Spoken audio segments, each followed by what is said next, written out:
అత్యధిక మరణాలు క్యాన్సర్ వల్లే. ఎంపీ ఈటెల రాజేందర్ కీలక వ్యాఖ్యలు. ఇవాళ ఆరోగ్య సూత్రం ముంగటేసుకునిగా రాజయ్య.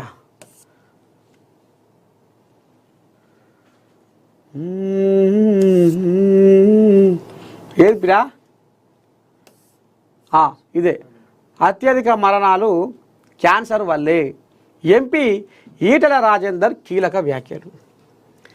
అత్యధిక మరణాలు క్యాన్సర్ వల్ల వస్తున్నాయని బీజేపీ నేత మల్కాజ్గిరి ఎంపీ ఈటెల రాజేందర్ కీలక వ్యాఖ్యలు చేశారు. మనం టెస్టు చేసుకుంటే తప్ప బయటపడే ప్రసక్తి లేదు కాబట్టి మనం తప్పకుండా క్యాన్సర్ స్క్రీన్ టెస్టు చేసుకోవాలని సూచించారు. శుక్రవారం ఉప్పల్లోని Basavatarakam Indo American cancer hospital నిర్వహించిన క్యాన్సర్పై అవగాహన ఫ్రీ క్యాన్సర్ స్క్రీనింగ్ కార్యక్రమంలో ఆయన పాల్గొన్నారు.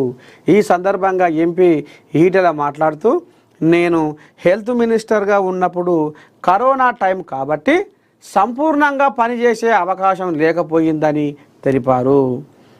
ఎంఎన్జే నిమ్స్ హాస్పిటల్స్లో లేటెస్ట్ పరికరాలను తీసుకొచ్చి పెట్టామని, సిఎస్ఆర్ ఫండ్ కింద 40 కోట్లతో కొత్త హాస్పిటల్ కట్టించామని గుర్తు చేశారు. ఇక ఇంట్లో ఒక మాట ఏమన్నాడు అయ్యా ఈటెల రాజేందర్ అంటే, మనం టెస్ట్ చేసుకుంటే తప్ప బయటపడే ప్రసక్తి లేదు కాబట్టి మనం తప్పకుండా క్యాన్సర్ స్క్రీన్ టెస్ట్ చేసుకోవాలని సూచించారు. ఇక రాజే అన్న దాంట్లో కూడా వాస్తవం ఏముంది. ఇక కాకపోతే మనము ఇకారం తప్పిన తిండి తింటున్నాం. పాలు కల్తీ, అయ్యో నీళ్ళు కల్తీ, కారం కల్తీ, పసుపు కల్తీ, ఏది కల్తీ లేదు, ఏదైనా కల్తీ. ఎనకడికి మట్టిలో పుట్టిన ఏ అయితే జొన్నలు, సజ్జలు, రాగులు, కొర్రలు, ఇంకా ఈ షెడ్డయి పడ్డాయి, వాటికి మందు లేదు, మాకు లేదు. భూమి మీద ఇట్లా ఇత్తనం వేస్తే మొలిచినాయి, అయ్యే తిన్నారు మన పెద్దలు. కానీ ఇప్పుడు నువ్వు ఒక వరిసేను పెట్టినా అది గింత మొలక వెళ్ళిన కానించెళ్ళి మళ్ళా గింజ మార్కెట్లకు అంటే కళ్ళంలకు పోయే టైంలో కూడా మందే కొట్టవలసి వస్తుంది. గింత మొలక వెళ్ళాగానే అరే నారు ఎర్రగా అవుతుంది ఎవరు మందు కొట్టాల దీనికి ఖాతం. ఒరే నారు మంచిగానే మందు కొట్టాగానే ఎర్రగా పోయి పచ్చగా అవుతుంది కానీ పురుగు పడ్డది ఎవరా పచ్చ పురుగు, ఇంకేదో బొంత పురుగు పడ్డది, మందు కొట్టాలరా దీనికి, మళ్ళా మందు ఇటుడా. ఇక అయిపోయి ఇక ఈడంగా ఆడంగా నెలగానే పీకి నాటేసినాక మళ్ళీ ఏమవుతుంది, ఓ అమ్మ ఎక్కడో మిడత రోగం వచ్చింది, ఎర్రగా అవుతుంది, అగ్గి తెగులు వచ్చింది, అన్నలనే మొత్తం చదువుకుంటుంది వరిసేను, ఏం కలుపుకుంటలేదు కదా, మళ్ళీ మంది కొట్టరా జంపు. ఇక మనకు ఫోన్ చేస్తే ఆడ రాను. ఇక ఈ మధ్యకాలంలో ఇప్పుడు డ్రోన్లు ఎక్కువైనాయి, సప్పరిస్తారు. ఇంకా అది అయిపోయింది.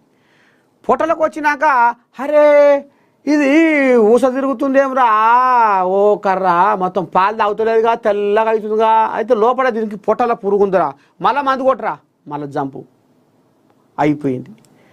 ఇక తీరా ఇక కంకులు కొన్ని బయటికి వచ్చినాక అది ఇక ఒక 5-6 రోజులు అయితే కోద్దాం రా, తడి తప్పి ఒక 5-6 రోజులు అయితే కోద్దాం రా అనుకున్న టైంలో ఊరికి వాడికి దోమకాటులాగా వస్తుందట. దోమకాటు ఈ పాడైపోను గారా. తీర పంట కల్లాములకు రేపో మాపో ఇక పెళ్లి కూతురు కనుక మంచిగా ముస్తాబయ్యి వచ్చి పీటల మీద కూర్చునే టైంకు ఇక పిల్లగాడు ఏదో ఎత్తగొచ్చినట్టుగా ఇక వరిసేను తీర రైతన్న కోసుకొని కల్లాములకు మార్కెట్లకు పోయే టైంకు దోమకాటు వచ్చి ఇక నీ దండం మెత్తి రోజు తింట పావెకరం అరుచుకుంటుంది.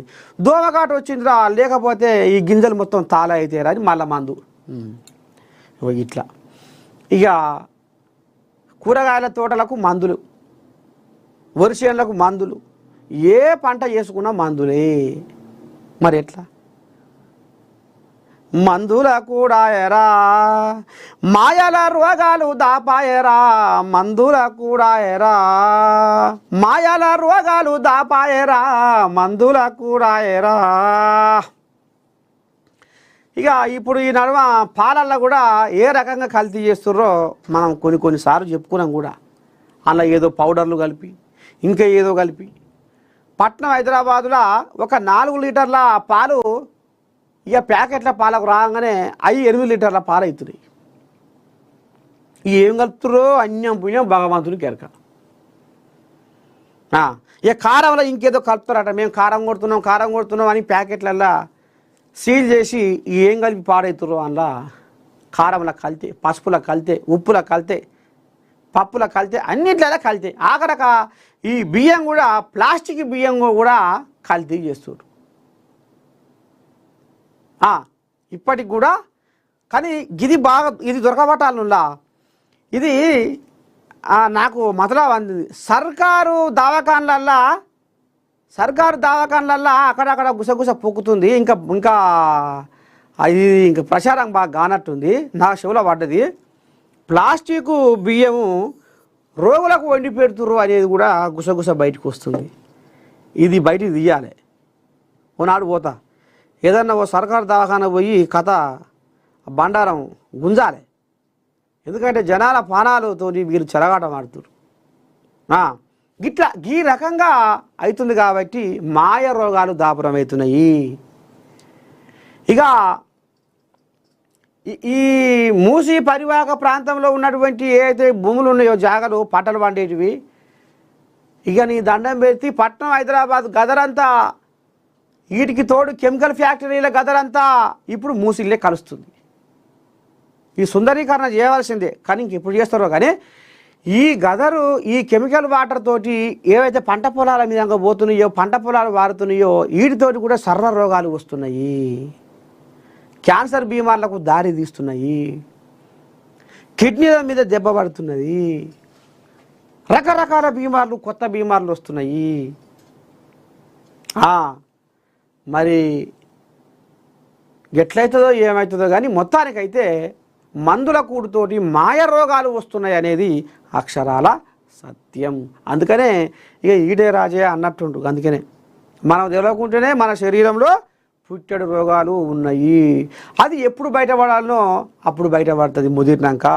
కాకపోతే మనం పరీక్షలు చేసుకుంటే అప్పుడప్పుడు లేత పదాన ఉన్నప్పుడు కొద్ది గొప్ప దాన్ని అనగబట్టవచ్చు అనేది రాజయ్య ఆంబాయం.